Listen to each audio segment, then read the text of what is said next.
5G was introduced in Sweden and many other countries in 2020. This new technology is intended to provide much faster transmission speed, and it uses higher frequencies than 3G and 4G. 5G emit 10 to 100 times higher levels of microwave radiation than previous systems.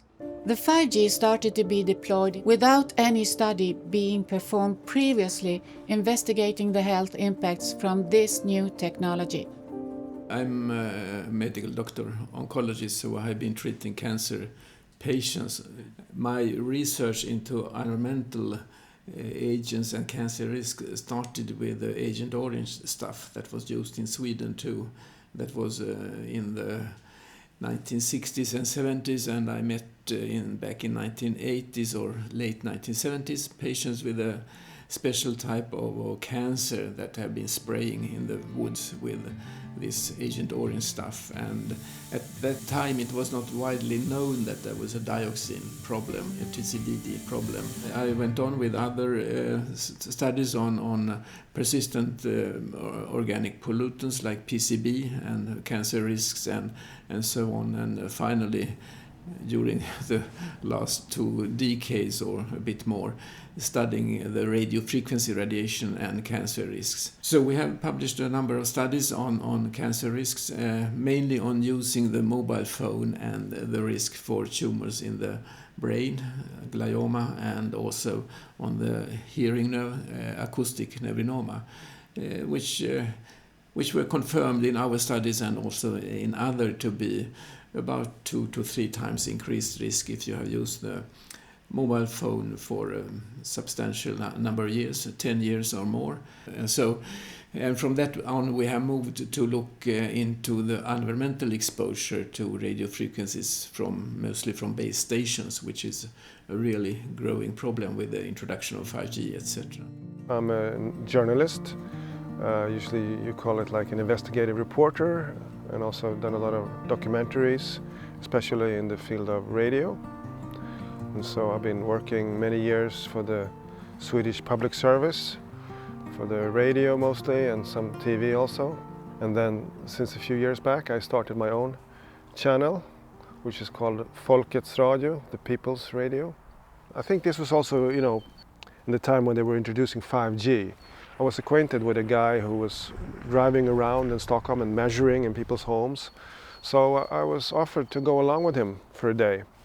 So I brought my recorder and my microphone, and we were riding around Stockholm and meeting people who were complaining about this. There was especially one place in Kista, a suburb to Stockholm, where a woman, I think of Iranian descent, she was complaining that there was tons of these antennas on her roof just above her ceiling. And her daughter was waking up in the middle of the night with nose bleeding and all kinds of problems. And she was really desperate. So I made an interview with her, and it was heartbreaking, really. But I didn't feel anything. So I said, could you show me one place in this apartment where you think it's really bad? So she said, well, here is this kitchen table. We don't use this anymore because people who come here, even if they have no prior knowledge, they ask, is there something strange in this apartment? So I said, okay. So I sat there and I started my clock, and and my tape recorder. And in 1 minute and 2 minutes and nothing happened, 3 minutes. But then after like 4 minutes, it started pinching in my hand, in the arm. And it sort of gets stronger and stronger. So after like 7 minutes, I decided, yeah, I do feel something. So I sort of, and then we thanked her. And then when I came down from the elevator, it was like an elephant had been standing on my chest. I lost my breath, and I was completely, dehydrated. I couldn't breathe for a few seconds, and that was sort of the first time that I really felt, wow, this really has some impact. The fact that 5G was to be deployed without any previous safety studies upset a number of scientists that called for safety studies to be done before the 5G deployment. They were concerned that due to the increasing radiation exposure and the use of new frequencies, 5G would lead to potential serious health consequences. They also stressed that harmful effects from previous systems like 2G, 3G and the 4G were already shown to appear well below the levels expected from the 5G antennas. And then I think 1 or 2 years later I was moving in here and I was feeling sort of pain in my chest. And I think normally I wouldn't have any, I would just wonder why do I have that? But since I was working with this topic, it came to my mind, what if actually this 5G tower is affecting me? So I asked one of the people that I interviewed who has this kind of meter, IMF meter, if he could come to my place and measure. And so he did, and he said, oh, it's quite high actually in your bedroom. The Swedish Radiation Protection Foundation was contacted by a number of people complaining of various symptoms such as sleeping problems, headaches, dizziness, heart problems after 5G base stations had been deployed close to their apartments or houses. This is exactly the same symptoms that had been identified in scientific studies during the last 25 years among people living close to mobile phone masts. Dr. Lennart Hardell then suggested that we should investigate the health effects and radiation levels from 5G. We have this far published 8 case studies and one summary of the studies. Shockingly, these case studies are this far the only studies that have investigated health impacts on people exposed to 5G in real life. This type of research is not done in other places, as far as I know, around the world. But these have been case reports, people who have talked about their symptoms after 5G was implemented on the building or on the other side of the street, and they get these typical symptoms, as you can include them in the microwave syndrome, with headache, fatigue, difficulties to sleep, etc. There can be muscle pains and problems from the stomach and from the heart, of course, too. So there's quite a lot of symptoms, and they can develop very quickly when you are exposed, in contrast to cancer, which we haven't studied, which is a long-term effect. I mean, 5G started some 4 or 5 years ago in Sweden, 2020, and the cancer effect will come up after 10, 15 or 20 years. You have both the cancer risk in long term, but you have these acute symptoms, which some people develop, others do not. Many may have them, but they are not aware of the connection with the radio frequency radiation. Furthermore, this is like classic provocation studies, because most of these people have had to leave their office or homes to another place for living, and then their symptoms disappear within a very short time, within a few days. I have lived in my apartment almost 30 years, and I had base stations near my apartment for many years, 3G, 4G, but after they upgraded to 5G, they put up a lot of more antennas. It was 3 times bigger, the antenna elements, and what worried me, I saw that they were pointing it directly to my apartment, and they placed it on a house that was lower than the house I was living in, so it was directly in front of my house. And I measured later on that it was around 22 meters away from my apartment. During the first week I started to notice that pattern, that each night around 10 or 11 I sensed a hard beating of my heart, and it continued during all night until I left my home. And I remember when the weekend came, my heart was beating non-stop Friday night until Monday morning. I was out of energy, started to get headaches, and I had visit of my ex, and she immediately felt, after half an hour sitting in my living room, she felt pain in her brain and started to crying. and asked me what is happening, what is this? Is this the antenna, 5G antenna, what's happening here?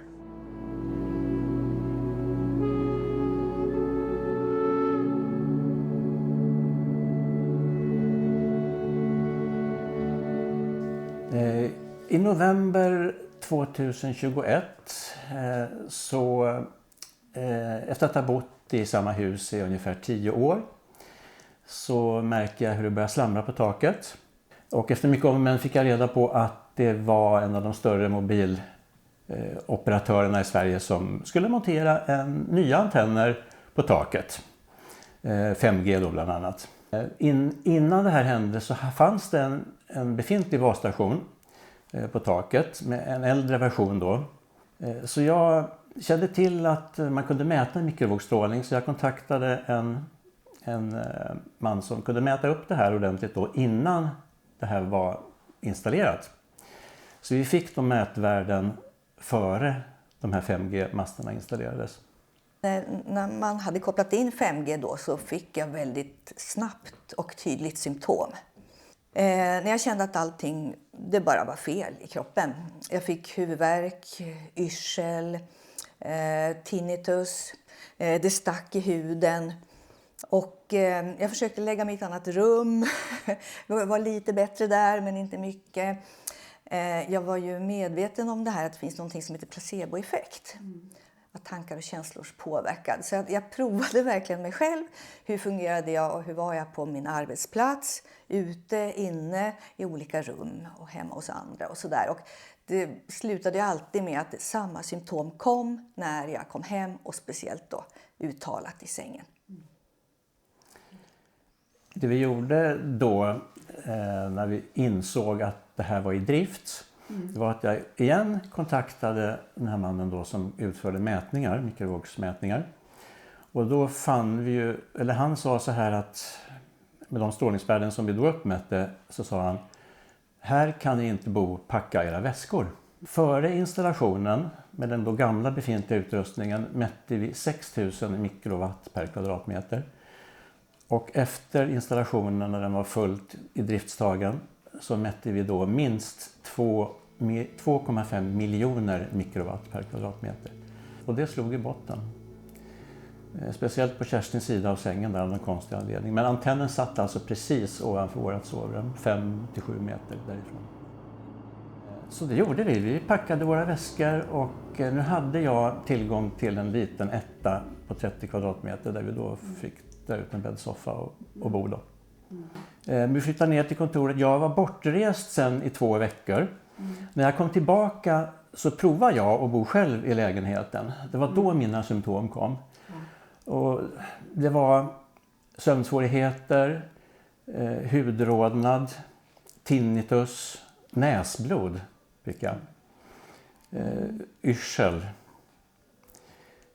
Så då insåg jag ju att jag kan inte bo här heller. Jag får flytta ner också tillsammans med Kerstin då på vår lilla lokal. Och där försvann ju både dina och mina symptom inom någon eller några dagar. Så det var ganska uppenbart att de här symptomen kom ifrån vår lägenhet, det som var på taket.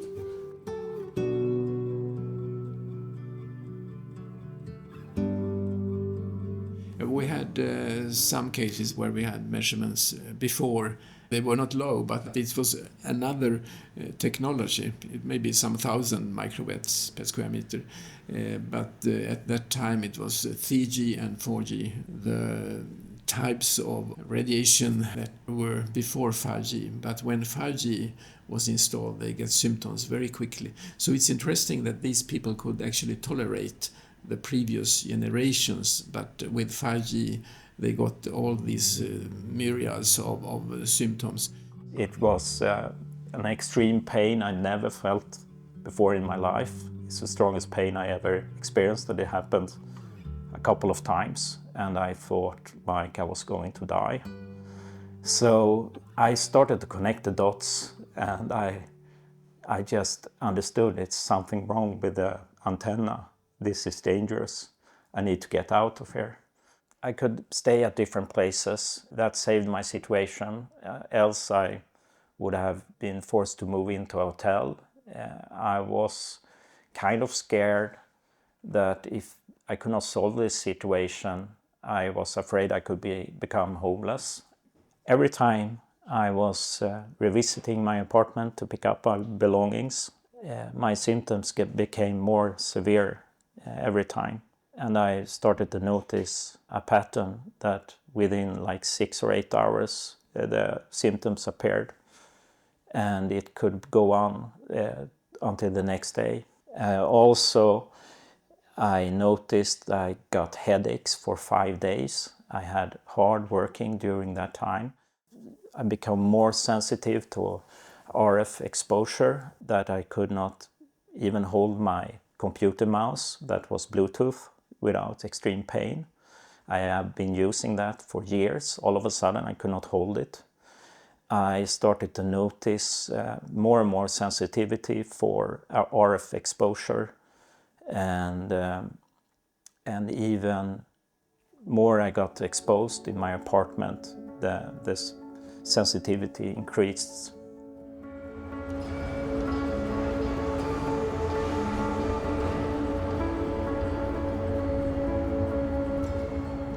Our governments and the industry claim that there are no health risks with the 5G radiation because we have so-called safety limits that protect us against harm.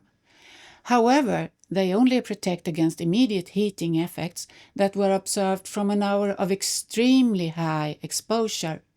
In consequence, they do not protect against any other effects from long-term exposure, for instance, cancer, sleeping problems, headaches, heart problems, or any other harmful effects that are not due to heating. Therefore, most scientists consider that these limits are insufficient to protect against health hazards. So why are the limits not more protective? The answer is that they are important for the industry.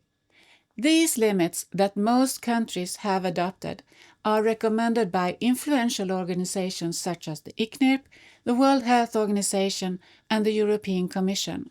Both the ICNIRP and the World Health Organization have been criticized for defending the interests of the industry rather than public health. For many years, the World Health Organization even received funding from the telecommunications industry for promoting these limits, and the ICNIRP has also been criticized for having ties to the industry.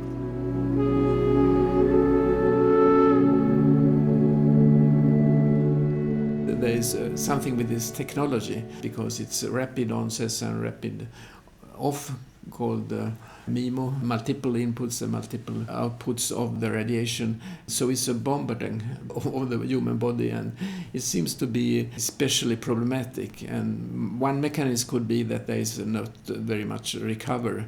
I mean, usually if you go on cellular level and get a toxin or on a radiation, there can be some damage, but there is also a reparation mechanism in the cells. This cannot be done with 5G because it's so rapid and it's so very high pulses. So they get these toxicological effects on the human body. I mean, this is used in radiotherapy, radiation of cancer. Now, instead of giving the dose once a day, we can divide it and give the dose twice, one dose of the radiation in the morning and another in the afternoon. And we know that the same dose is much more toxic to the cancer cell if it's divided in 2 doses during the day. This has to do with the repair mechanism. So the body doesn't have the time to repair the effect of the radiation when it's given with the short intervals.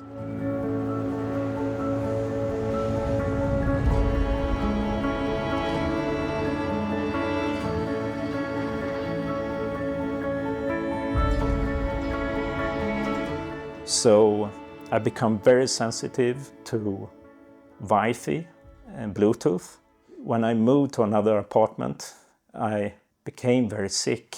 I was still in a very bad shape, and I was extremely sensitive to all form of RF exposure. So that's a problem when you get affected. You can't live in an apartment almost anymore, because there is so huge exposure today, even from your neighbors, because they have Bluetooth speakers, they have Wi-Fi routers, they have mesh networks. We have built a society that makes people sick today.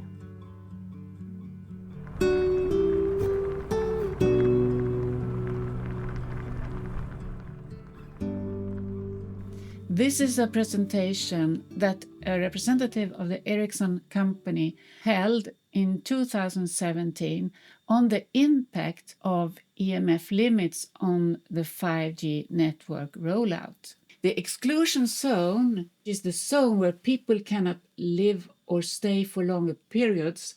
If Ericsson has to adapt to limits that are 100 times lower, or in other words, 100 times stricter than the ICNIRP limits, the exclusion zone would be this big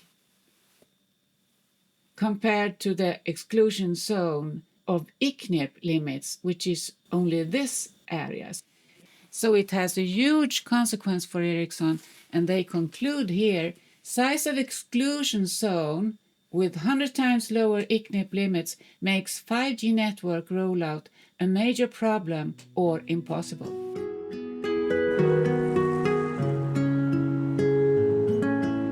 On the other side here, lots of base stations for 5G. I think we can count to 8, and they are located very close to the people who are walking around and close to the heads of people, of course, because it's just one flat building like that. And we have very high exposure here.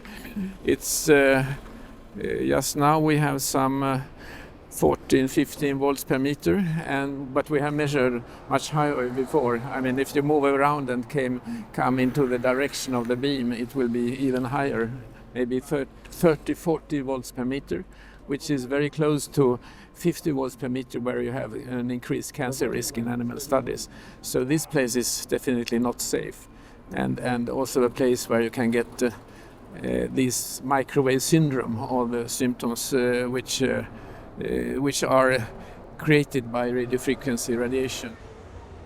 The old town is very crowded by buildings and very narrow streets between, and so they put very high exposure, high radiation from the base stations just to get into the old town. I mean, it's a technology which is badly designed and also badly controlled by the society. And of course people don't understand or are unaware of this, because the radiation doesn't smell it, you can't see it, you can't feel it, etc. So it's a classical environmental agent which you don't know that this is a risk factor. Actually, it's the same with dioxins that are group 1 carcinogens in humans. You can't smell them, you can't feel them, and you can't taste them. It's quite similar. It's a silent cancer agent that we are now having in our surrounding, and that is increasing in the level, of course. Exposure limits for harmful emissions are normally set to protect the public, and then the industry has to adapt to the limits. But in this case, the limits are rather set to protect the industry's needs. This has become evident ahead of the 5G rollout. The industry put pressure on countries and regions with lower limits than those from the ICNIRP and the World Health Organization to let the limits be less protective, for instance Italy, Brussels and Switzerland. Otherwise 5G could not be deployed. I have made measurements around 10 schools in Örebro, my hometown, and there is a very high radiation on the schoolyard. It's tens of thousands of microwatts, like 30, 40,000 microwatts per square meter, which is far away higher than the toxic levels in different studies. As we can see, all ages are affected, but we know from other studies in literature that children in general are more sensitive than grown-ups. And this is of course of concern if you go to like the school situation. I mean, we still have very much use of the wireless technology, and we know that there is an increasing problem with school children with tiredness and headache and so on.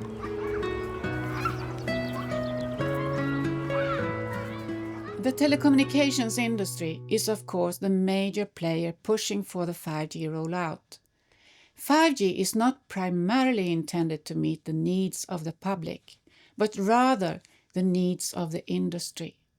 Unfortunately, the industry has shown no interest in the results of our studies and the reported serious health effects of their new 5G technology. Rather, they have taken actions to cover up the health hazards.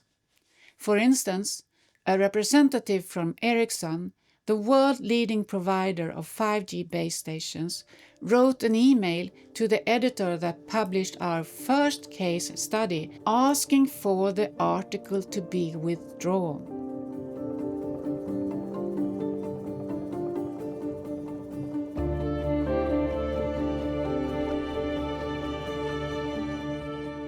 This is evidence that the industry is working behind the scenes to cover up the health hazards and it's not interested in any objective investigation of health effects. They are important, these case reports, because they are the red flags that something is happening. This is the first sign. It's like the Canarian bird down in the mines where they used to have them to see if they reacted on the ambient air quality and could see if they got sick, that, well, it's not good here. And if we look historically, very much of the medical knowledge has started with case studies, like case reports. That's the first sign that something is wrong here. But of course they need to be supplemented with more studies and larger case series and so on. People are forcibly exposed to this radiation in their own homes without any possibility to say no, without their informed consent, and without any studies showing that it is not harmful. On the contrary, there are increasing evidence that it is harmful, and an increasing number of scientists are warning about the health risks. This situation is, of course, against what we must expect from a democratic society. It shows that the industry has too much influence over how the society handles these risks.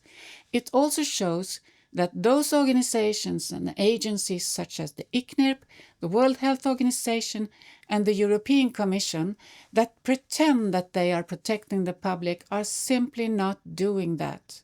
They can say that these levels are below ICNIRP levels, but if you look strictly on 5G from a medical point of view, it shouldn't be there, neither 6G.